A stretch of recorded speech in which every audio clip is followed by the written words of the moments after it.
Welcome to this session, and in this class we will spend some time trying to have a very broad overview of the life of Karl Marx.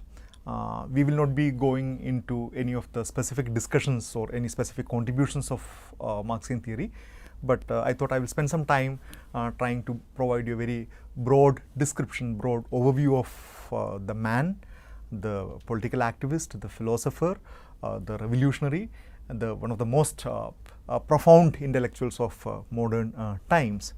And I hope you would agree with me that teaching Karl Marx through a couple of lectures is an impossible task. It's an extremely difficult exercise to introduce a thinker like Karl Marx in a short span of time. Given the breadth of his analysis, the amount of writings, the amount of commentaries that have been made on Marxian analysis, on Marxian theories, the divergent views on Marx, and the enormous impact that Marxian thinking or Marxian theories had on the later development of political and social theory. But anyway, we would spend some time trying to understand the man and the nature of his intellectual work. So here are a few pictures. The first one is the picture of the young Marx, and the last one is a more familiar picture. And in the middle we have Karl Marx with his wife Jenny, and these are some of the documentaries that you can easily available on YouTube. Who Was Karl Marx? A DW documentary, which provides a broad overview of Marxian contribution. Then Masters of Money, the BBC documentary, which mostly focuses on a Marxian interpretation of capitalism, and that's a very popular, very important documentary. Then you have this Marxist Thought, Past and Present, again a documentary that looks at the relevance of Marxian theory in the contemporary times. And I would also suggest you to have a detailed look at this Marxist.org, a website, a repository of a whole lot of important Marxian literature. You will find Marxist original writings. You will find quite a lot of literature on Marx. So along with these materials, there are quite a lot of interesting commentaries and writings and criticisms and other elaborations on Karl Marx. So finding materials to understand the contributions of Karl Marx is not difficult. So just a couple of slides on his personal life. Karl Marx was born in Germany. The theorist and the revolutionary. He was a Jew, as many of you might know. He was born to Heinrich and Henrietta Marx on May 5th, 1818 in the city of Trier in Germany. And during his lifetime, he was exiled from Germany, France and Belgium, eventually settled in London 1849, where he lived until his death in 1883. And anybody with a cursory understanding of of Karl Marx's life would know that he was a political activist. He was a revolutionary who believed that the socialist revolution is only a matter of time, and who believed that as a scholar it is his fundamental obligation not only to think and theorize about the society, but to change it as well. So in that sense, he was a political activist. He spent most of his time in writing political propaganda and in actively organizing workers. So that is exactly the reason why he was expelled from his own motherland, Germany, from France and Belgium, and eventually he had to settle down in London, and where he ultimately died. And yeah, he studied philosophy, history and law at the universities of Bonn and Berlin, received his doctorate in 1841 and eventually became fluent in 8 languages. And this is something about his towering intellectual life. A person who had extremely wide reading habit, extremely wide scholarship on a wide variety of topics in philosophy, in history and in law, and became fluent in 8 languages. And another very interesting thing that shapes his intellectual and political life was his friendship with Friedrich Engels, who became his lifelong colleague and benefactor. We all know that this famous work, the Communist Manifesto, was written by Friedrich Engels and Karl Marx together, and Engels played a very, very important role both in his intellectual life as well as his personal life. Especially towards the end of his life, the economic condition of Marx was something very, very, it was in a very bad shape, and he mostly survived on the contribution or the money that was sent by Friedrich Engels, and their friendship is something very unique, something very special. And he encountered a very difficult personal life. He survived the death of his 4 children and many times was in acute poverty. So some of his writings on their condition is something very emotional. You'll feel extremely bad about the kind of situation that Marx had to endure for leading a very active political life, the kind of sacrifices that he had to make. So I'm not going into the details of his personal life because that's well available in the public domain. Those who are interested to know the kind of biography, there are several biographies written on Marx, and these are easily available in the internet or in other libraries. I'm not going into the details. Now let us come to the kind of intellectual, the nature of Karl Marx as an intellectual. How do we place him? How do we describe him? How do we make sense of the man? How do we make sense of his intellectual life, his intellectual contribution? Again, not an easy task, because he was an extremely complicated person, an extremely complicated intellectual. Even now, even after these many years, the kind of debates and discussions and controversies about Marxian thought have not completely settled down. So he was a philosopher primarily, a political activist who believed in changing the world. And this is something, one of the most important thing that distinguishes Karl Marx from the rest of the social theorists whom we have discussed so far or whom we are going to discuss hereafter. In a way, Karl Marx is uncomparable with his peers in social sciences or in economics, because he was preliminarily, or he was primarily somebody, a scholar, who also was equally a political activist. And this is one of his very famous sayings, very famous quotations. The philosophers have only interpreted the world in various ways. The point, however, is to change it. Okay, so it's an extremely important point, because he is not discounting the role of philosophers. Of course, being a philosopher himself, being a theorist himself, he is not able to, or he will not discount the role of philosophy or the need to reflect or theorize the kind of situation. But more importantly, what he argued is that you need to understand it, you need to interpret the world, but never leave it there. You need to change it. He never believed that the role of an academic, the role of an intellectual is to be an armchair theorist. He never believed that. He always believed that a theorist must work among the people, and Marx had a particular vision about what should be the nature of this work, what should be the nature of a political activism, and what should be the ultimate destiny of mankind, what should be the kind of changes in which every human society must undergo.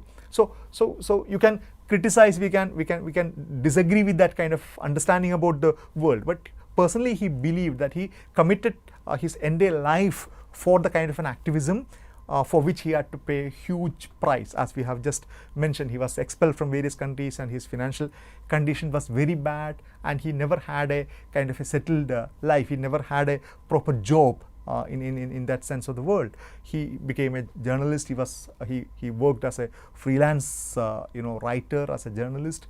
So in that sense, he was somebody who really practiced what he always preached. He was an economist, he was a historian, he was a political scientist, he was a sociologist, and again this is something quite unusual. You will not find many other scholars whom we can describe in this particular manner. whether it is Durkheim or Weber or the people whom we discussed in the previous classes, including Herbert Spencer or Auguste Comte or Tocqueville. These were all people whom we can easily categorize as a philosopher or as a sociologist or as an economist. But the intellectual interest of Karl Marx, the intellectual, the magnitude of his intellectual endeavors, the breadth of his knowledge, it really surpassed all these disciplinary boundaries from philosophy to history to political science to sociology and a host of other disciplines. It is also extremely important to note that the relevance of Marxian theories or his contributions were relevant or topical only during his particular time. They became extremely influential, they became extremely powerful even after his death, and we have very, very powerful theoretical orientations known as Marxian theories and then critical theory that were heavily inspired and influenced by the Marxian thinking. So in that sense, the relevance of Karl Marx, as we will discuss in the coming classes, did not end with the writing of Marx. Rather, it resulted in a proliferation of other ideas, other theories, because there were theorists who were extremely influenced, enchanted, I would even use the word enchanted by Marxian thinking and Marxian writing, and they improved upon Marxian theory. I think they revised Marxian theory, and most of those endeavors resulted in the emergence of this Marxian and critical theory as very discernible theoretical orientations in the later decades. So, he was a theorist primarily of a capitalist system and account for its origin, its historical stability and its eventual demise. Of course, a prophecy which did not come true, a prophecy in which Marx very miserably failed, but we will see that in the coming class how and why that he put the capitalist system, he placed the capitalist system at the center of his analysis, and how incisive that was, how powerful that was, and his entire preoccupation with this capitalist system as a defining feature of the modern society, and a towering intellectual. I don't know how to elaborate it further, given the kind of enormous influence that Karl Marx had on all these disciplines and in the academic field in almost virtually every country in the world for past several generations. So, if you look into the amount of his writings, they are voluminous. There is huge body of knowledge that Marx has written, and also, which is making it more difficult, is the kind of type of writing that he had. He has this proper academic writing, especially as you see in his latter writings like the 3 volumes of Capital. They are very hardcore economic analysis, like any other seasoned academician would do. But he also was a journalist, so that you will come across a host of journalistic writing. And he was also a political activist, and he has written extensively materials which has a very strong polemical character. Arguments or articles which are aimed to criticize other people very ruthlessly, to defend one's own position, to humiliate others, to criticize others, to expose others. So you will find a combination of all these 3 extremely different types of writings in Marxian writings, starting from very argumentative polemical thing to more journalistic writing to more systematic, deeper theoretical academic writing.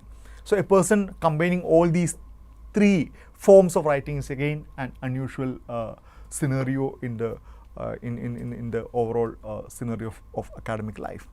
And many writings of Marx were published after his death, including the 2nd and 3rd volumes of Capital, and they were recovered from his notes and manuscripts. And Karl Marx was infamous for his very ugly, unreadable, handwriting. So that itself proved to be a major challenge. And many of his writings were in the form of scribbles, small notes which were never elaborated. So there was a lot of lack of clarity regarding exactly what he meant in many of his notes and then writings and other things. So Friedrich Engels played a very important role in translating many of this material. So there is a huge amount of controversy, huge amount of discussions about what exactly he meant and whether he meant one particular argument or not in those directions. So as a result, you will find quite a lot of contradictions, inconsistencies in his writings. And this is bound to happen when a person writes so much. A person writes when at a much younger age, and when he writes even at the fag end of his life. When somebody writes as an academic, when somebody writes as a journalist, as a polemic, as a political activist, you will find that it's very difficult to maintain kind of a consistency and lack of contradiction. So there are various themes and terms which are left undefined. Marx has, or there are a lot of lack of clarity, or there are even seeming contradictions in many times. And the tension between Karl Marx as a scholar and Marx as an activist is very profound. As I told you earlier, these two are entirely different type of engagement. As a scholar, you can be extremely meticulous, you have to be extremely careful, you have to be extremely, you need to go deeper into a given topic, whereas that approach will not suit when you are an activist, where you need to simplify things, you need to make it more conducive for a mass appeal, you need to reshape it, or you need to rehash it for a kind of a popular consumption. So these Marx was not able to really come out of this particular tension, which is very, very natural. And again, another matter or another factor which complicates the legacy of Marx is the huge body of academic and political commentaries on the writings of Marx. So it's not only that what Marx has written by himself, but as I told you, there is a huge body of literature available by his followers, his disciples, other theorists who were influenced by Marxian thought, and his own predecessors. And there's a very famous quoting, or there's a very famous saying or quote from Marx that after seeing some of his very, very distorted arguments by his disciples, Marx was supposed to have said that I am not a Marxist. So you will see that there are very different shades of Marxism developed earlier, some very fundamentalist in its character, some very rigid kind of Marxism. So I'm not going into that, but this is an extremely important aspect, that the latter commentaries on Marx really play a very important role in making these complications and confusions.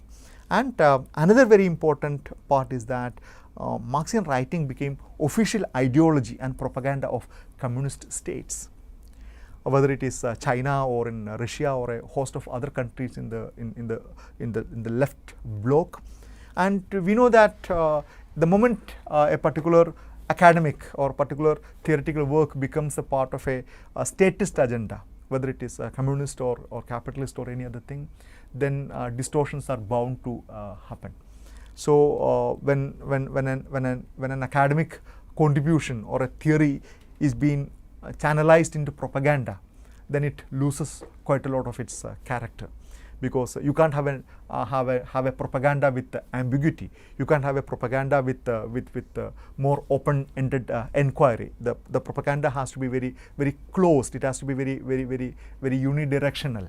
And so the kind of an intricate power relation between the communist states and the arguments of Karl Marx played a very important role to a large extent in distorting or in giving a unique direction to his writings.